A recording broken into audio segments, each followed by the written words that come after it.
Welcome to The Explainer. Today, we're diving into something huge, the massive effort to skill, formalize, and employ India's workforce.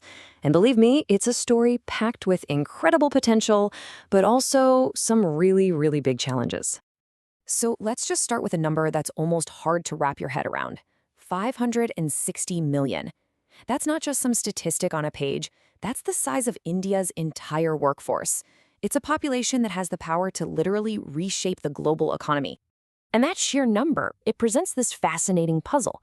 On one hand, you've got what economists get really excited about, a demographic dividend, a once-in-a-generation chance for explosive growth. But on the other hand, if you can't unlock that potential with the right kinds of jobs and skills, well, that opportunity starts to feel a lot more like a ticking clock. So what exactly is this historic opportunity everyone's talking about? Let's break it down, shall we? Okay, so the demographic dividend, think of it like a golden window of time for a country. It's that perfect sweet spot where you have more people who are of working age, producing, earning, innovating, than you have dependents like kids and retirees. If you play your cards right during this window, you can absolutely supercharge your economy for decades. But here's the thing, and it's a big but. That potential is not a guarantee. Not at all. The real challenge here isn't just about creating 500 million jobs. It's about creating the right kind of jobs, the ones that are stable, productive, and secure. And when you look at where people are actually working, you see just how complex this is. I mean, look at this. Over 40% of the workforce is still in agriculture. That is a huge number for an economy that's modernizing. And while the services sector is definitely growing, this whole picture shows an economy that's right in the middle of a massive and pretty tough transition. Now, check out their employment status. More than half of the entire workforce is self-employed, and then another chunk is in casual labor. This points directly to a vast, vast informal economy, where things like job security and benefits, well, they're often just not part of the deal. And, for women, the challenge is even steeper. They often face what's called a dual burden. So on top of their paid work, they're also handling a much larger share of unpaid responsibilities at home, like caregiving, which can really limit their economic opportunities. And then you layer the whole rise of the gig economy on top of all this. It offers amazing flexibility, right? Task-based work all managed through apps on your phone. But historically, at least, it's really lacked the stability and the social safety nets that you get with a more traditional job. Okay, so we've laid out some deep-seated challenges. The question is, how do you even begin to fix it? Well, the answer seems to be coming in two parts. First up, you have to overhaul the rules of work itself. We're talking about modernizing India's incredibly complex web of labor laws. And a really key change is about getting rid of these outdated restrictions on women's employment. For instance, there used to be rules that flat out prohibited women from working night shifts in factories.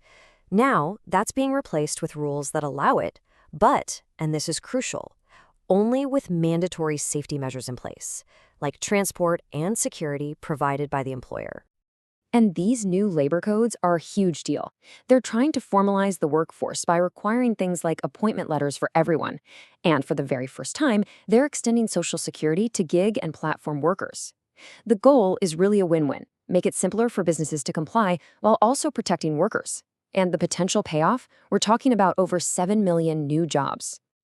But look, modern laws are only one half of the equation.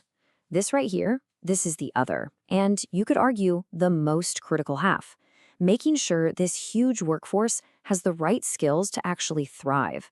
This is all about getting skilling right and turning training into real, lasting employability. And this number says it all. Less than 5%. That's how many young people in India have gotten any formal vocational or technical training. It just shows you this staggering gap between the workforce we have and the one that industries desperately need. So the new strategy to fix this is a really powerful three-part approach. First, you start early, baking vocational skills right into the regular school curriculum so it's not some afterthought. Second, you focus on learning by doing, which means massively expanding apprenticeships so people get real on-the-job experience. And third, and this is so important, you make sure all the training is directly tied to what industries actually need, so that when people graduate, they are ready for a job from day one. And you know what? We know this can work. We're already seeing it.